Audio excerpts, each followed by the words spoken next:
ابو जहल का जन्नत में खजूर का दरख्त। उम्मुल मोमिनीन हज़रत उम्मे सलमा रज़ी अल्लाह ताला अन्हा फरमाती हैं कि एक दिन हुज़ूर नबी करीम सल्लल्लाहु अलैहि वसल्लम ने मुझे बताया कि मैं आलमी ख्वाब में जन्नत में गया। वहाँ मैंने खजूर का एक दरख्त देखा जो दूसरे तमाम दरख्तों से भला मालूम होता था। मैंने पूछा कि ये किसका दरख्त है? मुझे बताया गया ये अबू जहल का दरख्त है। मुझे हैरत हुई कि अबू जहल का असल नाम उमर बिन हिशाम और कुनियत अबुल हुक्म थी, जिसकी वजह से वो अरब में अबुल हुक्म के नाम से जाना जाता था। रिश्ते में हज़रत उमर रज़ी अल्लाह ताला अन्हो का मामू और इस्लाम के अजीम सिपा सालार हज़रत खालिद बिन वलीद रज़ी अल्लाह ताला अन्हो का चचा था। आम लोगों का ख्याल है कि अबू जहल को ये नाम इस्लाम ने कम इल्मी और नाखानदगी की वजह से दिया था, जो कि बिल्कुल गलत है। अबुल हुक्म का मतलब है इल्म व हिकमत का बादशाह। वो कई घंटे बड़ी लंबी लंबी तकरीरें किया करता था, शायरी भी खूब जानता था और अपने दौर में खाना काबा का मुतवल्ली भी था। मेले और महफिलें करवाया करता था और खाना काबा की तामीर व तोसी में भी बढ़ चढ़कर हिस्सा लेता था। अरब के लोग दूर दराज इलाकों से लंबी मसाफ़तें तय करके उसकी तकरीरें सुनने आया करते। एक दिन खाना काबा की दीवार से टेक लगाकर बैठा था कि एक सीधे सादे देहाती का वहां से गुजर हुआ, जिसने कहा कि साहिब अगर इजाज़त हो तो एक बात पूछूं, मगर आप वादा करें कि सच बोलेंगे और मेरे सवाल के जवाब में कोई डंडी नहीं मारेंगे। जवाब में अबू जहल ने देहाती से कहा कि पागल हो गए हो, देखते नहीं मैं कितनी पाक और मुतबर्रिक जगह बैठा हूँ। इस जगह भला कोई झूठ बोल सकता है? पूछो क्या पूछते हो। देहाती ने कहा, ए अबुल हुक्म, मोहम्मद बिन अब्दुल्ला सल्लल्लाहु अलैहि वसल्लम के बारे में आपका क्या ख्याल है? देहाती की जुबान से ये गैर मुतवक्के सवाल सुनकर अबू जहल तलमला उठा और उसे कहने लगा, ओ जालिम, इस पाक जगह तुमको ये सवाल नहीं पूछना चाहिए था। जिसके जवाब में देहाती ने कहा कि मैंने इसीलिए इस जगह का इंतखाब किया है कि यहाँ कोई झूठ बोलने की जिसारत नहीं कर सकता। हैरानगी और परेशानी के आसार उसके चेहरे पर अयां हो गए और भराई हुई आवाज़ के साथ देहाती से कहा, सुन, आसमानों के रब की कसम, इस नीली छत के नीचे और अल्लाह की ज़मीन पर मोहम्मद बिन अब्दुल्ला सल्लल्लाहु अलैहि वसल्लम जैसा सच्चा और रास्तबाज आज तक न पैदा हुआ है न होगा। वो खुद भी सच्चा, उसकी नबूवत भी सच्ची, उसका दीन भी सच्चा है और चश्मे फलक ने उस जैसा सादिक और आमीन आज तक नहीं देखा। देहाती ने हैरान होकर कहा, जनाब अगर ऐसी बात है तो क्यों न चलकर उनकी बैत कर ली जाए और जो दावत वो दे रहे हैं उसे कबूल कर लिया जाए। जिसके जवाब में अबुल हुक्म ने वो बात कही जिसने उसे अबू जहल बना दिया। कहने लगा, तेरी माँ तुझको रोए, कभी उनकी महफिल में जाकर देखो, वहाँ तो आलम यह है कि कई दिन पेट पर पत्थर बांधना पड़ता है, और इताअत और फर्माबरदारी का ये आलिम है कि उनके मानने वाले उनके वुज़ू का पानी ज़मीन पर गिरने नहीं देते, बल्कि अपने कपड़ों से मिल लेते हैं और उनका पसीना बोतलों में डालकर महफूज कर लेते हैं। उनकी महफिल में आका गुलाम की भी कोई तमीज़ नहीं, सब बराबर समझे जाते हैं। जबकि तुमको मालूम है मैं कुरैश का एक माना और जाना हुआ सरदार हूँ। लोग मेरी कदम बोसी करने के लिए तूले अर्श से मेरे आस्ताने पर हाज़िरी देने आते हैं, अपना मालो मता नजराने के तौर पर पेश करते हैं, और कोई गुलाम मेरे सामने बैठने की जुर्रत नहीं करता। तो तुम्हारा क्या ख्याल है, मैं ये जाहो हिश्मत, ये शानो शौकत कुर्बान करके उनके कदमों में जा बैठूं?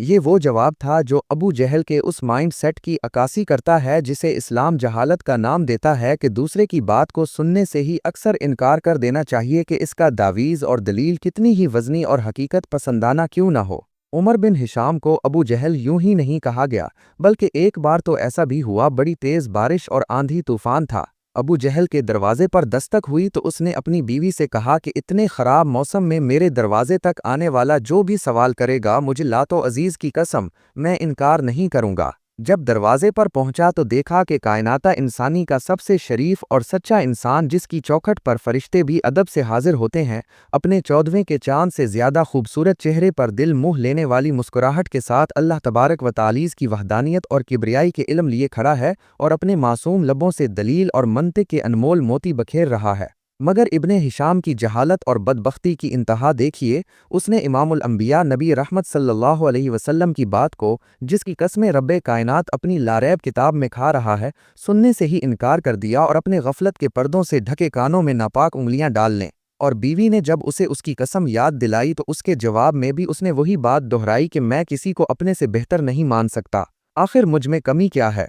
ये मफहूम है जहालत का कि दूसरे की बात को सुनने से ही इनकार कर देना और अपनी हर बात को सच तसव्वुर कर लेना, और अगर कोई दलील मांगने की गलती कर बैठे तो तशद्दुद और जबर पर उतर आना। یہ رویہ عدم برداشت اور غصے کو جنم دیتا ہے جو جہالت کا اصل مفہوم ہے۔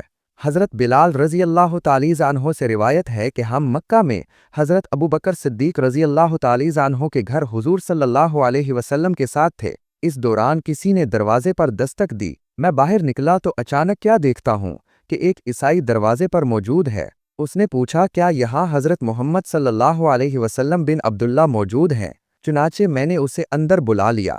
اس نے آ کر عرض کیا اے محمد صلی اللہ علیہ وسلم، آپ خیال کرتی ہیں کہ آپ اللہ کے رسول ہیں۔ آپ اگر اللہ تعالیٰ کے سچے رسول ہیں تو آپ میری مدد فرمائیں اس شخص کے خلاف جس نے مجھ پر ظلم کیا ہے۔ حضور نبی رحمت صلی اللہ علیہ وسلم نے ارشاد فرمایا کہ تجھ پر کس نے ظلم کیا؟ اس عیسائی نے کہا کہ ابو جہل بن ہشام نے میرا مال زبردستی چھین لیا ہے۔ حضور نبی رحمت صلی اللہ علیہ وسلم اٹھ کھڑے ہوئے اور یہ ہجرت کے زمانے کی بات ہے۔ حضرت بلال رضی اللہ تعالیٰ عنہ فرماتے ہیں ہم نے عرض کیا یا رسول اللہ صلی اللہ علیہ وسلم، یہ ابو جہل کے قلولہ کرنے کا وقت ہے، تو اس وقت آپ کا جانا اس پر کہیں شاک نہ گزرے، اور ہمیں ڈر ہے کہ کہیں وہ غضبناک نہ ہو جائے اور کہیں وہ آپ کو اذیت نہ پہنچائے۔ لیکن حضور صلی اللہ علیہ وسلم نے ہماری گزارش کو نہ سنا اور ابو جہل کی طرف تشریف لے گئے، اور ابو جہل کا دروازہ کھٹکھٹایا تو ابو جہل غضبناک ہو کر باہر نکلا۔ اچانک دروازے پر کیا دیکھتا ہے کہ رسول اللہ صلی اللہ علیہ وسلم تشریف فرما ہے۔ ابو جہل نے کہا اندر تشریف لائیں، اور ساتھ ہی کہنے لگا آپ میری طرف پیغام بھیج دیتے تو میں آپ کی خدمت میں حاضر ہو جاتا۔ حضور صلی اللہ علیہ وسلم نے ارشاد فرمایا کہ تو نے اس عیسائی کا جو مال لیا ہے تو اس کا وہ مال فوراً واپس کر۔ ابو جہل نے کہا کہ کیا آپ اس کام کے لیے تشریف فرما ہوئے؟ اگر آپ اس بارے میں کسی شخص کے ہاتھ پیغام بھیج دیتے تب بھی میں مال واپس کر دیتا۔ حضور صلی اللہ علیہ وسلم نے فرمایا بات کو طویل نہ کرو اور تم اس عیسائی کا مال اس کو واپس کرو۔ ابو جہل نے اپنے غلام سے کہا کہ اس عیسائی کا جتنا مال تو نے لیا ہے جلدی سے اس کو نکال اور اس کے حوالے کرو۔ حضور نبی رحمت صلی اللہ علیہ وسلم نے ارشاد فرمایا کہ اے شخص، کیا تیرا مال تجھ کو مل گیا ہے؟ عیسائی نے کہا ہاں، سوائے ایک کھجور کے پتوں کی بنی ہوئی ٹوکری کے۔ حضور صلی اللہ علیہ وسلم نے ابو جہل سے کہا کہ وہ ٹوکری جلدی سے نکالو۔ چنانچہ ابو جہل نے اسے اپنے گھر کے اندر تلاش کیا لیکن وہ ٹوکری نہ ملی۔ بالآخر ابو جہل نے اس ٹوکری کے بدلے میں اس سے بہتر ایک اور ٹوکری دی۔ ابو جہل کی بیوی نے ابو جہل سے کہا کہ باخدا تو نے انتہائی ذلت اور عاجزی کے ساتھ ابو طالب کے یتیم کی خاطرداری کی ہے۔ ابو جہل نے اپنی بیوی سے کہا کہ جو کچھ میں نے دیکھا ہے اگر تو دیکھ لیتی تو ایسی بات نہ کرتی۔ اس نے کہا کہ تو نے کیا دیکھا؟ ابو جہل نے کہا کہ میری قوت کے باوجود جو کچھ ہوا تو اس پر مجھے رسوا نہ کر۔ کہنے لگا کہ میں نے ان کے دونوں کندھوں پر دو شیر بیٹھے ہوئے دیکھے۔ جب بھی میں ارادہ کرتا کہ کہوں کہ میں مال واپس نہیں کرتا تو قریب تھا کہ وہ دونوں مجھے پھاڑ کھاتے۔ اس ڈر کے مارے میں نے ان کی عزت کی۔ حضرت بلال رضی اللہ تعالیٰ عنہ نے فرمایا کہ جب عیسائی نے وہ سارا منظر دیکھا جو منظر ابو جہل دیکھ چکا تھا تو اس نے زبان حال سے کہا کہ اے محمد صلی اللہ علیہ وسلم، آپ اللہ کے سچے رسول ہیں اور آپ کا دین برحق ہے۔ چنانچہ اس نے اسلام قبول کر لیا، اور اس کا اسلام قبول کرنا ایک مظلوم کی مدد کرنے کی برکت سے تھا۔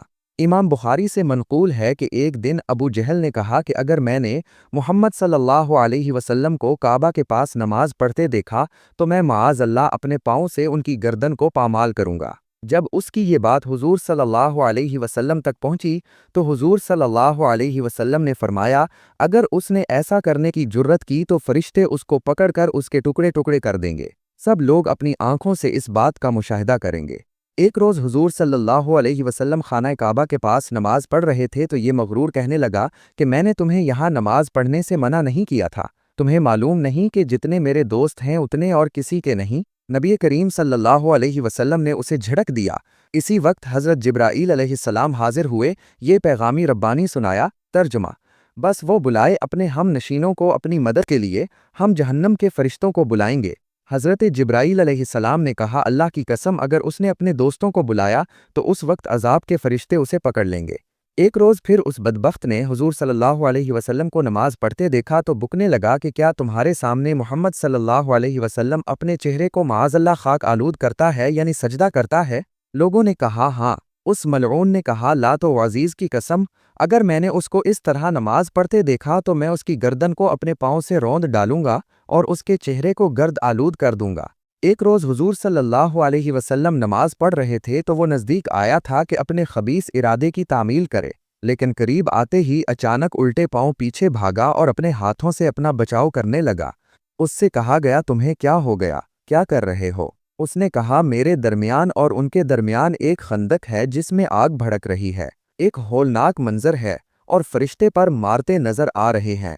हुजूर सल्लल्लाहु अलैहि वसल्लम ने फरमाया, अगर वो बदबख्त मेरे करीब आता तो फरिश्ते उस पर झपट पड़ते और उसके टुकड़े टुकड़े कर देते। अबू जहल अम्र बिन हिशाम का जन्नत में खजूर का दरख्त वाला वाक़या एक मशहूर वलीउल्लाह सय्यदुना अबू दरदा रज़ियल्लाहु तालीज़ो अन्हो से मंसूब है, जो बाज़ रिवायात में बयान हुआ है। ये वाक़या अबू जहल की अदावती रसूल सल्लल्लाहु अलैहि वसल्लम और उसके अंजाम की अजीब हिकायत बयान करता है। वाक़या की तफसीर। एक दिन रसूलुल्लाह सल्लल्लाहु अलैहि वसल्लम मस्जिद नबवी में तशरीफ़ फरमा थे कि अबू जहल और कुछ मुशरिकीन मक्का आप सल्लल्लाहु अलैहि वसल्लम को तंग करने के लिए आए। अबू जहल ने गुस्ताखी करते हुए कहा, अगर मोहम्मद सल्लल्लाहु अलैहि वसल्लम सच्चे नबी हैं तो मुझे जन्नत में से एक खजूर का दरख्त दिखाएं। इस पर रसूलुल्लाह सल्लल्लाहु अलैहि वसल्लम ने फरमाया, अगर तुमने ये खजूर का दरख्त देख लिया तो क्या तुम ईमान ले आओगे? अबू जहल ने इनकार में सर हिलाया और मुस्कुराकर कहा, हाँ, अगर मुझे जन्नत का दरख्त दिखा दो तो मैं मान लूँगा। उस पर रसूलुल्लाह सल्लल्लाहु अलैहि वसल्लम ने दुआ फरमाई और अचानक एक जन्नत का खजूर का दरख्त ज़ाहिर हुआ जिसके फल चमकदार और खुशबूदार थे। ये मंजर देखकर अबू जहल और इसके साथी हैरान रह गए। अबू जहल ने दरख्त को पकड़ने की कोशिश की लेकिन दरख्त गायब हो गया। रसूलुल्लाह सल्लल्लाहु अलैहि वसल्लम ने फरमाया, ए अबू जहल, ये तेरे लिए निशानी थी लेकिन तूने उसे कबूल न किया। अगर तू ईमान ले आता तो ये दरख्त तेरा हो जाता, अब तेरा ठिकाना जहन्नुम है। अबू जहल ने फिर भी इनकार किया और कहा, यह महज जादू है। ये वाक़या अबू जहल की हठ दर्मी और कुफ्र की इंतहा को ज़ाहिर करता है। बाद में अबू जहल जंगे बदर में मारा गया, जहां उसका अंजाम ज़िल्लत और रुसवाई के साथ हुआ। ये रिवायत बाज़ तारीख़ी कुतुब और कसस में मिलती है, लेकिन उसकी सनद ज़ईफ़ या मौजू हो सकती है, इसलिए इसे सुने और इबरत हासिल करें, लेकिन उसे सही हदीस ना समझा जाए। तर्जमा। और जो शख्स रसूल की मुखालफत करे बाद उसके कि उसके लिए हिदायत वाज़े हो चुकी और मोमिनों के रास्ते के सिवा किसी और की पैरवी करे तो हम उसे उसी तरफ फेर देंगे जिस तरफ वो फिरा और उसे जहन्नम में दाखिल करेंगे और वो बहुत बुरा ठिकाना है। आपके ज़िक्र करदा वाक़या के मुताबिक उम्मुल मोमिनीन हज़रत उम्मे सलमा रज़ियल्लाहु तालीज़ो अन्हा से मंसूब एक रिवायत में रसूलुल्लाह सल्लल्लाहु अलैहि वसल्लम ने एक ख्वाब देखा जिसमें उन्होंने जन्नत में एक खूबसूरत और मुनफरिद खजूर का दरख्त देखा। जब आप सल्लल्लाहु अलैहि वसल्लम ने पूछा कि ये किसका दरख्त है तो बताया गया कि ये अबू जहल का है। उस पर आप सल्लल्लाहु अलैहि वसल्लम को ताज्जुब हुआ। ये दरख्त दरअसल अबू जहल के लिए एक इम्तिहान और निशानी था। अगर वो ईमान ले आता तो ये दरख्त जन्नत में उसका होता, लेकिन उसने अपनी जिद और हट धर्मी की वजह से इस नेमत को खो दिया। ये वाक़या अल्लाह तालीज़ की वसी रहमत को ज़ाहिर करता है कि वो इस्लाम के सख्त दुश्मन अबू जहल को भी तौबा का मौका देता है, लेकिन उसने इस पेशकश को ठुकरा दिया। इस वाक़े में हमारे लिए एक सबक है कि कुफ्र इंसान को बड़ी से बड़ी नेमतों से महरूम कर देता है। अबू जहल के पास मौका था कि वो जन्नत हासिल कर ले, लेकिन उसने अपनी जिद की वजह से उसे जहन्नम से बदल लिया। वाज़े रहे कि ये रवायत बाज़ कसस व हिकायात की किताबों में मिलती है, लेकिन इसकी सनद सही नहीं है। ये ज़ईफ़ या मौजू मन घड़त हो सकती है, इसलिए उसे इबरत के तौर पर पढ़ना चाहिए, लेकिन उसे मुस्तनिद हदीस नहीं समझना चाहिए। अल्लाह की नेमतें सब के लिए हैं, लेकिन उसके लिए ईमान और इताअत शर्त है। इस्लाम के दुश्मनों को भी तौबा का मौका मिलता है, लेकिन वो अपनी जिद में हलाक हो जाते हैं। हमें अपने दिल में किसी के लिए भी मायूसी नहीं रखनी चाहिए, क्योंकि अल्लाह की रहमत बहुत वसी है। कह दवा मेरे बंदो जिन्होंने अपनी जानों पर ज्यादती की है, अल्लाह की रहमत से न उम्मीद न हो। बेशक अल्लाह तमाम गुनाहों को बख्श देता है, बेशकोह बख्शने वल अमेहरबान है। अल्लाह हमें हिदायत दे और हमें इस्लाम के दुश्मनों की तरह हट धर्मी से बचाए। अल्लाह तालीज़ हमें अबू जहल जैसी सरकशी से बचने और रसूलुल्लाह सल्लल्लाहु अलैहि वसल्लम की इताअत करने की तौफीक अता फरमाए। आमीन।